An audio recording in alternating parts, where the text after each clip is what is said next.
Hola, buen día. Bueno, mi nombre es Agustina Roca, yo soy abogada de FIPAN. Antes que nada, bienvenidos. Bueno, la idea era tener esta pequeña charla, charlar un poquito sobre diferentes temas y que después puedan hacer sus consultas. Bueno, vamos a arrancar con la charla, cómo defender sus derechos, coberturas y cómo actuar. Justo un cartel. El certificado de discapacidad, ¿no? Bueno, por supuesto, los papás nuevos, una de las cosas que primero les dicen es hay que sacar el certificado de discapacidad. ¿Y de qué se trata esto? Es un documento, ¿sí? Un documento sumamente importante para las personas discapacitadas y en especial las personas con fibrosis quística, que como ustedes la mayoría sabrán es una discapacidad visceral y que está, digamos, sumamente aprobado que se otorga este certificado. Bueno, acá vemos, ¿para qué sirve? Para obtener principalmente la prestación de salud al 100%, ¿sí? Y algunas otras cosas como transportes gratuitos, asignaciones familiares, que también se pueden pedir a nivel del ANSES, y otros trámites como algunas bonificaciones en peajes, impuestos, estacionamiento. Ahora, lo más importante es lo siguiente, por supuesto que hay que hacerlo el certificado de discapacidad, ¿sí? Ahora justamente los que estaban vencidos post pandemia estaban prorrogados y aparentemente hay un rumor de que van a dar por plazos mayores, no sé si vitalicio, pero sí por plazos mayores el certificado de discapacidad, lo que va a facilitar mucho todas las gestiones. Eso es sumamente importante, que se presenten a renovar los certificados de discapacidad o al menos que saquen los turnos, que muchas veces las obras sociales y las prepagas lo que nos dicen es, bueno, tenés el certificado de discapacidad vencido, entonces la cobertura que era el 100% ya no lo va a ser un importe menor. Bueno, esto no es tan así y a esto quería apuntar. ¿Qué pasa si yo tengo el certificado vencido o no tengo certificado de discapacidad, por ejemplo, directamente, un chiquito que todavía no lo pudo obtener? Bueno, pues a no tenerlo, ya está, digamos, probado y hay casos judiciales incluso, en donde han dicho que el certificado de discapacidad es un mero reconocimiento de la discapacidad, ¿sí? La discapacidad existe, es un hecho. Y es un hecho que vale por sí mismo y que aparte puedo probarlo por otros medios, no solamente por el certificado. Con lo cual, aquella gente que no tiene certificado de discapacidad, cuando le digan que no puede acceder al 100% de cobertura de las prestaciones, esto no es así. Se puede acceder igual. Hemos tenido sentencias judiciales en donde en base a otras leyes, que cuáles son, ahora las vamos a ver en detalle, pero son digamos, los derechos constitucionales a la salud y demás, y la ley inicial que tuvieron con el tema del FEI, que también hacía referencia a cuestiones de aparatología, kinesiología, medicamentos, complementos, y la ley, bueno, ahora la ley de fibrosis quística que salió con posterioridad. Pero ya antes de la ley de fibrosis quística se podían reclamar prestaciones al 100% aún sin certificado. Quiero que se queden con ese concepto. O sea, sin certificado, igual puedo reclamar la cobertura al 100%, ¿sí? Más allá de que, obviamente, por todas estas otras cuestiones y para facilitar los temas, es importante que lo tengan y lo renueven. Bueno, el marco normativo para fibrosis quística, que varios por ahí ya lo conocerán, pero por las dudas lo digo rápidamente, derechos constitucionales, que están en nuestro artículo 75, inciso 22 de la Constitución, que son los pactos internacionales, ley de discapacidad, ley del FEI, que es esta 26279, y la ley de fibrosis quística, que salió hace unos años. Bueno, en cuanto a los derechos constitucionales, tenemos todos los pactos internacionales. Todos receptan el derecho a la salud, con lo cual es un derecho muy amplio y es un derecho que tienen que garantizar los estados y, por supuesto, es un derecho del paciente que puede ejercer frente a la obra social y a las prepagas. Con lo cual, aun si yo no tuviera obra social o prepaga, puedo ejercer ese derecho porque es un derecho que los estados tienen que garantizar, con lo cual podría ir contra el Ministerio de Salud o el Estado Nacional, ¿sí? Por otro lado tenemos la ley de discapacidad, que tiene un sistema de prestaciones básicas integral, y que esta ley en general se aplica cuando tenemos certificado de discapacidad. Pero ha habido algunas excepciones en donde, probada la discapacidad por otros medios, aplican esta 24901 aún sin tener el certificado. Porque ¿qué dicen los jueces? Dicen, bueno, la persona tiene una discapacidad porque los médicos dicen que la tiene, ¿sí? La tenemos probada con estudios, con informes, y no solo eso, sino que, bueno, sacó el turno para el certificado y es una cuestión momentánea que no tenga ese reconocimiento en un papel, pero sí en los hechos. Después tenemos esta que, bueno, que yo leo Ley Fey, que fue la que instauró, junto a otras enfermedades, el tema de los análisis al momento del nacimiento, pero que también, si ustedes leen este artículo, ¿sí? El artículo 3, habla de que las obras sociales y demás tienen que brindar cobertura, y que esta cobertura abarca abordajes terapéuticos, drogas, fórmulas, suplementos, dietarios y demás, con lo cual entrarían hasta leches maternales, por ejemplo, ¿sí? Kits de tratamiento y otras cosas. Y en cuanto a la ley de fibrosis quística, que es esta última, 27552, a ver, hizo un cambio, yo siempre digo que vino a reforzar lo que teníamos antes, ¿sí? Antes teníamos un buen sistema normativo de derecho a la salud, de hecho teníamos sentencias favorables y esto fluía y las coberturas se obtenían en base a toda la demás normativa. La ley de fibrosis quística lo que hizo es decir, bueno, tenemos una ley específica, los jueces toman conocimiento de esta enfermedad con mayor profundidad, que hay una ley particular, que abarca un grupo de personas específico, y vino a reglamentar algunas cuestiones, por ejemplo, plazos, ¿sí? Acá van a ver que para brindar las prestaciones habla de máximo de 30 días corridos, ¿sí? Pero en aquellos casos urgentes que tiene que ser de forma inmediata, y esto fue algo que sumó, porque obviamente antes era, bueno, tengo un derecho a la salud, tengo la ley de discapacidad, pero en ningún lado me decía la obra social, bueno, concretamente, ¿en cuánto me tiene que entrar la medicación? ¿Cuánto yo presento la orden? ¿Cuándo tengo que esperar una respuesta? Y bueno, este plazo es importante tenerlo en cuenta. También, bueno, profundizó las prestaciones porque habla en detalle de las prestaciones, que la ley del FEI no lo tenía. Hablan en cuanto a las medicaciones, bueno, hubo todo un debate con las nacionales, las importadas, es decir, la ley profundiza en el sistema que teníamos anteriormente, ¿sí? Bueno, como prestaciones más frecuentes, al menos las consultas que nosotros tenemos, siempre son, bueno, los medicamentos como eje principal de los reclamos. Ustedes saben que con la ley de fibrosis quística, luego salió un decreto reglamentario del Poder Ejecutivo, y luego salieron resoluciones, que las resoluciones del Ministerio de Salud y demás vienen a reglamentar todo lo que tenemos de esta ley, ¿sí? Ley, decreto reglamentario, resoluciones. Y entre otras cosas sacaron lo que se llama canasta básica de prestaciones para FQ.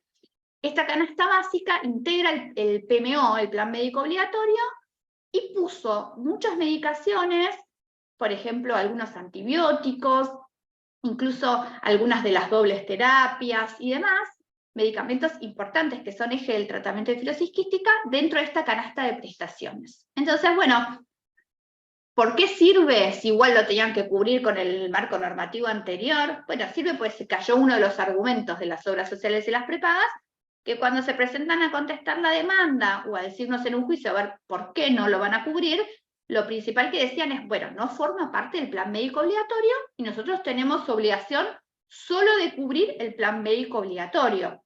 Entonces, todas las medicaciones que están en esta canasta básica, ya no cabe duda, porque están y ese argumento no es válido. Bueno, dentro de lo que son la prestación de medicamentos, tenemos los nacionales versus los importados, ¿sí? Y bueno, en los importados están principalmente todos los moduladores que son de afuera, y ustedes saben que tienen algunos, bueno, ya lo han hecho porque los han importado, los tiene que importar el paciente, por un régimen de excepción que autoriza la ANMAT, son medicaciones que no se comercializan en nuestro país, que no están aprobadas para ser comercializadas internamente, es decir, por farmacias, droguerías locales, pero sí el ANMAT permite su ingreso de manera excepcional cuando el paciente tiene un cuadro de salud delicado, y lo otro que había que probar era que no existía en el país un sustituto nacional. Sí, ahora vamos a charlar un poquito de esto porque después tuvo bastante controversia, porque mientras no hay un sustituto nacional, bueno, el ANMAT actúa de una forma, cuando el sustituto nacional aparece, por ahí esto se complica un poquito. Y hay algunos que lo han vivido con las autorizaciones del ANMAT y demoras con eso. Después tenemos médicos fuera de cartilla. Muchas veces también consultan por esto, ¿no? Dicen, bueno, yo me atiendo, o mi hijo se atiende hace años con un determinado médico, pero no está en la cartilla de OSDE, o no está en la cartilla de Swiss Medical o de la obra social de ustedes. Como eje principal, lo que tenemos que saber es que las obras sociales y las prepagas están obligadas a cubrir prestadores de ellos, ¿sí? Ese es el eje principal, es eso. No tienen que cubrir sí o sí 100% de los médicos que se le ocurran al paciente por fuera de cartilla.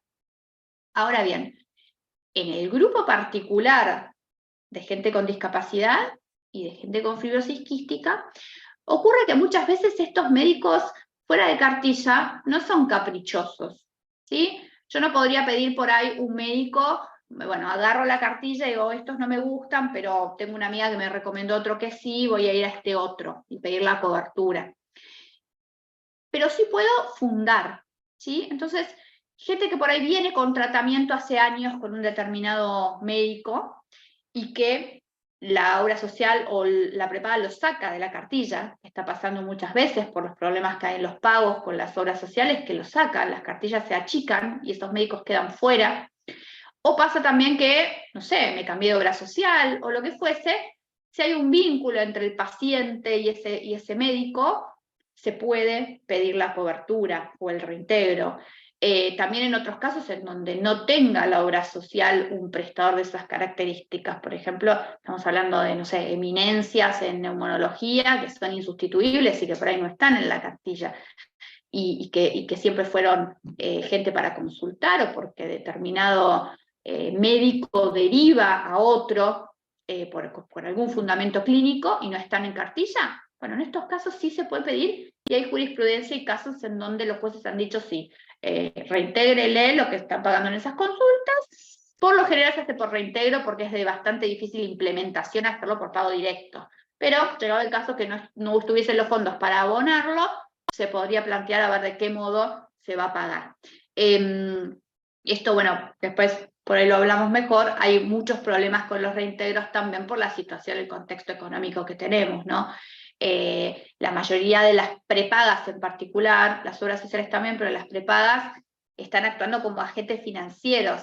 Entonces muchas veces le hacen pagar al paciente las prestaciones y luego dicen, bueno, yo sí me obligo, voy a reintegrar, pero la realidad es que están pagando 45 días. Entonces son 45 días de inflación en donde el paciente recibe mucho menos de lo que pagó, ¿no es cierto? Y por último, el tema de trasplantes, que fue un punto importante que está dentro de la ley de fibrosis quística, que los prestadores de salud tienen obligación de cubrir todo lo que son tratamientos pre-trasplante, el trasplante en sí y el post-trasplante. Esto es importante porque también ha habido consultas en donde dicen, bueno, mi obra social, mi prepaga, no tiene un lugar que haga trasplantes de pulmones, por ejemplo, bipulmonar.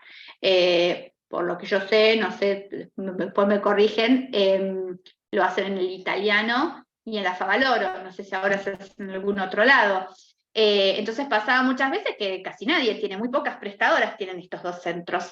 Bueno, la ley de fibrosis quística reforzó este punto, y con todo el contexto normativo que tenemos, por supuesto que se puede judicializar y tener la posibilidad de que esa persona ya se empiece a tratar con un médico, o del italiano o de la Favaloro, más que nada porque, bueno, esto no es voy un día y me trasplanto, tengo que tener un vínculo, tengo que tener estudios pretrasplantes en el mismo lugar, porque no voy a venir con las cosas de otro lado.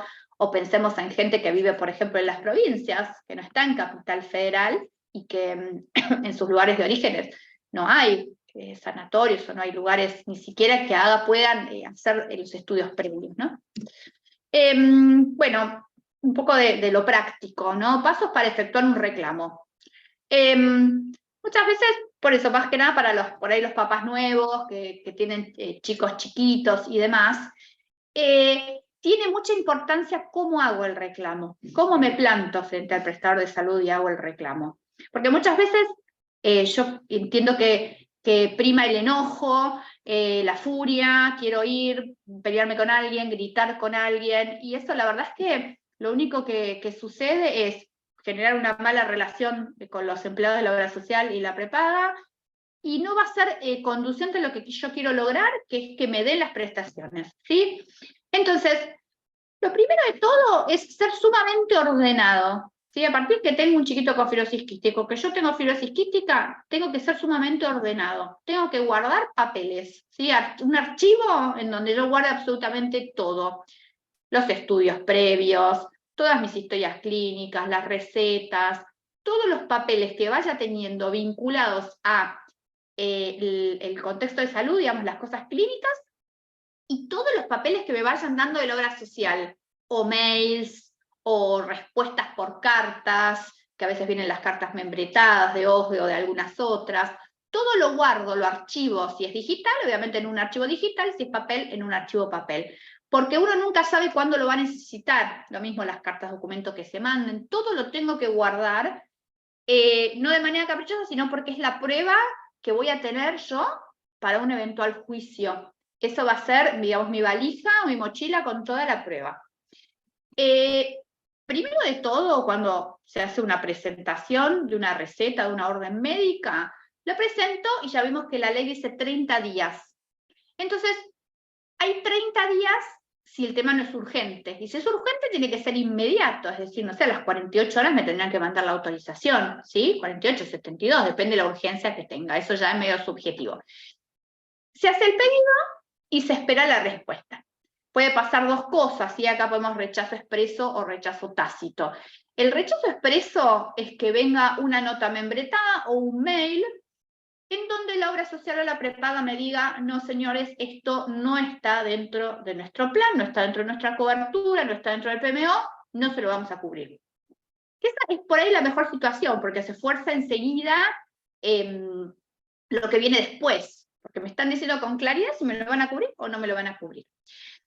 Ahora, muchas o la mayoría lo que hacen es demorar los tiempos, entonces yo presento y no me dicen nada, no me contestan. No viene una nota, no viene un mail, hay que ir 1000 veces a reclamar. Bueno, ¿qué hago en esto? ¿Espero indefinidamente? No. Si no tengo urgencia o no puedo acreditar un cuadro urgente, espero 30 días. Si no, si me quedo sin medicación, por ejemplo, o tengo una infección y tengo que tomar el antibiótico, espero 72 horas, unos días, lo que me diga el médico que puedo esperar. Y entonces se considera que hay una falta de respuesta o una respuesta tácita. O sea, tácitamente me están diciendo no te lo voy a cubrir, porque no tuve una respuesta. Entonces, el siguiente paso es lo que decimos intimación fehaciente. Es la única intimación que es válida para un juicio. Entonces, sí o sí, porque muchas veces me dicen, bueno, ya me vino la nota de OSDE o de la obra social diciendo que no me lo van a cubrir, ¿para qué tengo que mandar la carta de documento? La tengo que mandar porque es la única intimación fehaciente que es válida a nivel judicial. El juez me va a pedir la carta de documento, porque si no, va a decir que no está notificada y no se le dio esa oportunidad por ese medio para que digan sus fundamentos. Entonces, hay que redactar una carta de documento y mandarla, que se manda por correo argentino, a mi prestador de salud para intimarlo a que en un plazo muy breve, generalmente 48 72 horas, indiquen si van a dar la cobertura o no van a dar la cobertura. Y ahí vamos a, de alguna forma, forzar el fundamento, forzar la respuesta de la obra social. Con la respuesta de la obra social de vuelta negativa, o si no me contestan la carta documento, porque hay algunas obras sociales que ni siquiera contestan las cartas documento. Entonces, cuando no me la contesten y vencido el plazo, puedo avanzar judicialmente igual, ¿sí? Entonces, el tercer punto sería demanda judicial. Y acá hay dos temas importantes por ahí para la gente, que es prueba necesaria, que ahí vamos a pedir todo lo que yo les dije que hay que ir archivando y armando un legajo, ya sea digital o papel. Todo eso va a formar parte de nuestra prueba. Va a ser el eje de la demanda judicial.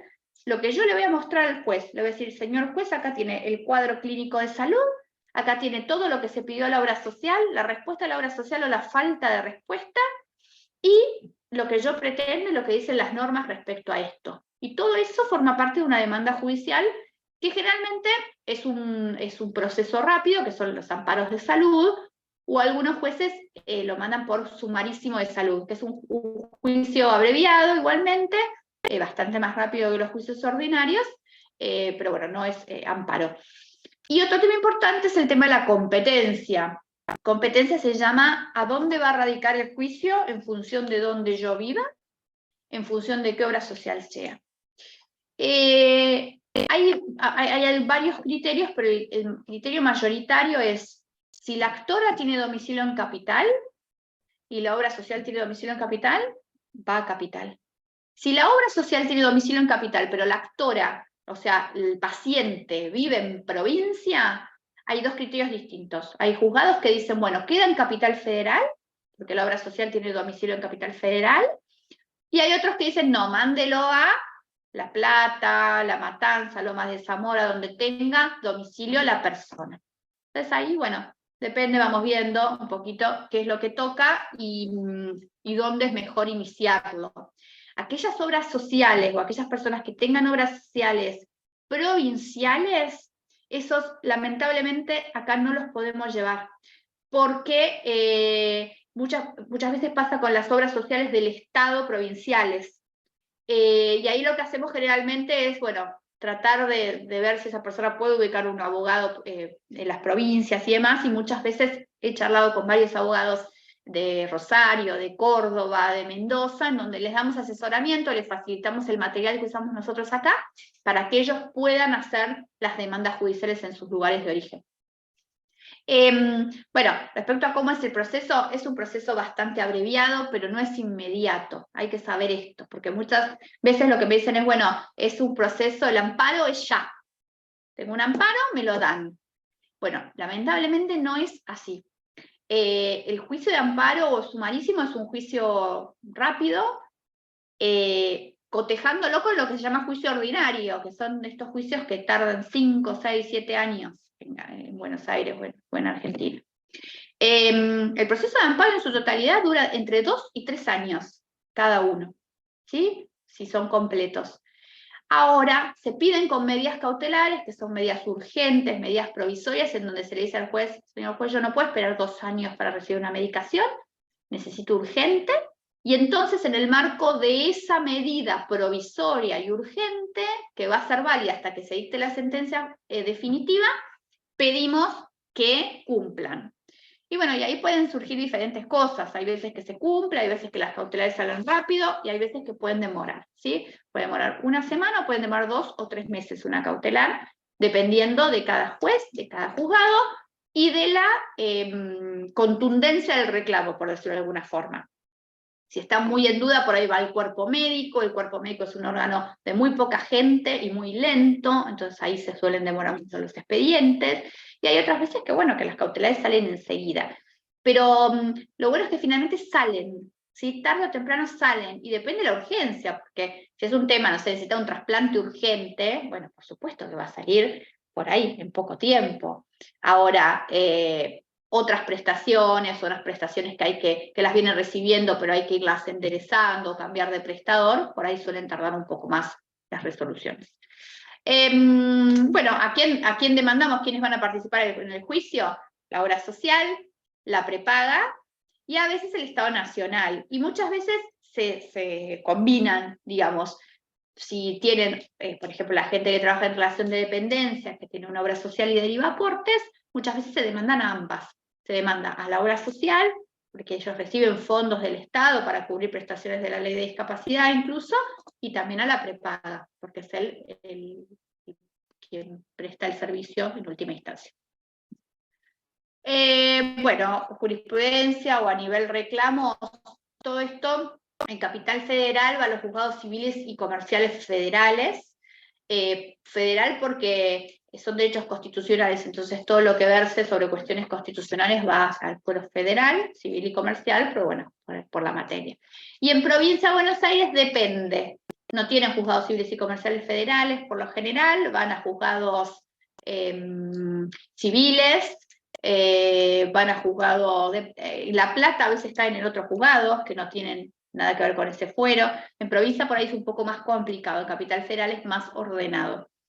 En cuanto a los casos, la jurisprudencia y los casos más importantes que hemos tenido, son en estos tres, para comentar esos tres ítems, después si quieren, bueno, podemos charlar de acuerdo a las necesidades de otras cosas, pero medicaciones importadas versus producidas en el país.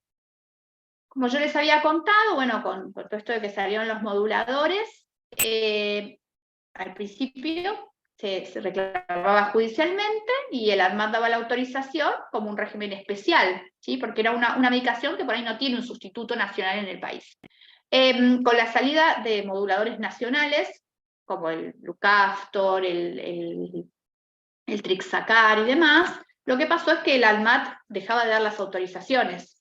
Decía, bueno, no me pidan uno importado si está el nacional, y la norma dice expresamente que tengo que otorgar la autorización cuando no hay un sustituto.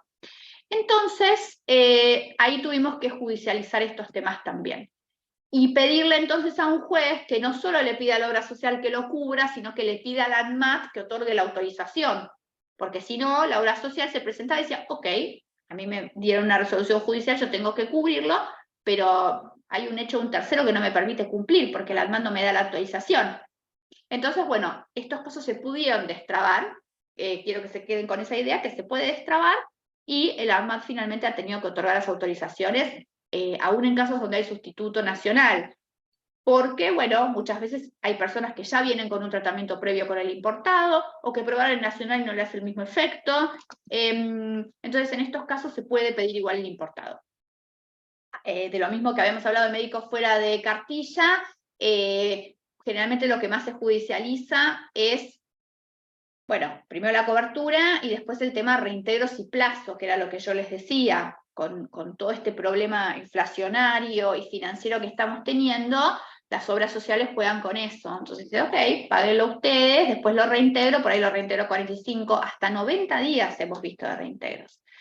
Entonces, se han hecho planteos judiciales y la verdad es que los jueces responden al menos ahora en este contexto, y dicen, bueno, plazo 10 días pague la factura, 15 días pague la factura. Con lo cual hay un camino como para poder trabajar un poco también con temas de reintegros para que sea algo razonable para aquellos que quieran entrar en este sistema. Y por último, bueno, la extensión de responsabilidad al Estado, citación de terceros, es que muchas veces las obras sociales intentan por todos los medios, más allá de que ellos reciben estos fondos del Estado respecto a las prestaciones que otorgan por discapacidad, o sea, ellos les reintegran parte de lo que abonan, piden en los expedientes o en las acciones de amparo que se presente el Estado Nacional a través del Ministerio de Salud y a través de la Superintendencia de Salud para compartir la carga de lo que se esté pidiendo.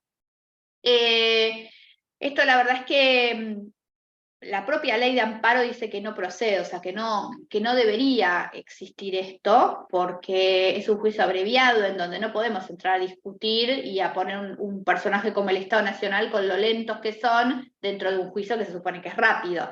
Esto en líneas generales, pero lamentablemente ha habido algunos juzgados que aceptaron la participación del Ministerio de Salud, y esto nos ha traído algunos inconvenientes, porque hemos tenido hasta incluso medidas cautelares compartidas con el Estado, en donde han pagado mitad el Estado, mitad la obra social o la prepaga, y es realmente un desastre. Entonces, bueno, es una situación que tratamos por todos los medios de evitar previo a que resuelvan, ¿sí? Pero bueno, en algunos casos se da. Esto como para pasarlo por ahí rápidamente, he recibido algunas consultas por mail o llamados de qué pasa si cambio de cobertura de salud. ¿Puedo cambiar? ¿Me resulta caro el plan prepago? ¿O cambié de trabajo? ¿O me quedé sin trabajo y no tengo más cobertura? Bueno, en líneas generales, lo que se puede hacer es, el sistema de obras sociales está desregulado, ¿sí? Eso quiere decir que yo puedo elegir, si cambio de trabajo en relación de dependencia, puedo elegir cualquier obra social, no solo la de mi rubro, pero ahora hay una norma que dice, bueno, tengo que estar 3 meses en la que es que me corresponde por mi sindicato, y después me puedo pasar a elegir desreguladamente otra. Con el tema del monotributo también, el monotributo abre un abanico de obras sociales a las cuales puedo adherir, y con monotributo social también. Respecto a los planes, las obras sociales no pueden cobrar adicionales por el hecho de tener una enfermedad preexistente como fibrosis quística, una enfermedad discapacitante, no les pueden cobrar adicionales ni nada extra. Y respecto a los planes superadores prepagos, sí pueden cobrar una cuota mayor a la que cobrarían, pero no puede ser desproporcionada, es en base a valores que va fijando la Superintendencia de Salud. Que se van actualizando, pero no pueden, hay que cotejar cuando cuando pasen una cuota también de la prepaga, porque muchas veces se abusan para que no, justamente, no adhieran, porque no les conviene tener gente con tantas prestaciones, y entonces, bueno, quieren, digamos, bocharlos con esto, con la cuota. Por otro lado, no hay problema en cambiar de prestador, no se pueden negar. Por ejemplo, si yo tengo una determinada obra social, la que me quiera cambiar no se puede negar a adherirme, aunque sea monotributista, porque también pasa muchas veces que obras sociales no quieren monotributistas porque lo que reciben de aporte es muy bajo el monto con respecto a lo que son los que derivan por relación de dependencia, en donde es como el 3% del sueldo. Entonces, bueno, muchas veces hay lío con esto. La idea es que se pueden hacer juicios, se pueden hacer amparos y reclamos para lograr o la reafiliación o que me afilien a donde quiero estar. Bueno, este es un poco, ahí voy a cerrar, este es un poco el panorama normativo y de posibles reclamos y demás, como para que ustedes, bueno, puedan pensar en esto, si se les da alguna situación, si tienen alguna duda, y bueno, y la idea es ahora por ahí que ustedes puedan participar, que puedan hacer consultas, preguntas, y que podamos charlar por ahí los temas que sean más de su interés, ¿no? No sé si tienen consultas, dudas, algo que quieran profundizar o que quieran charlar.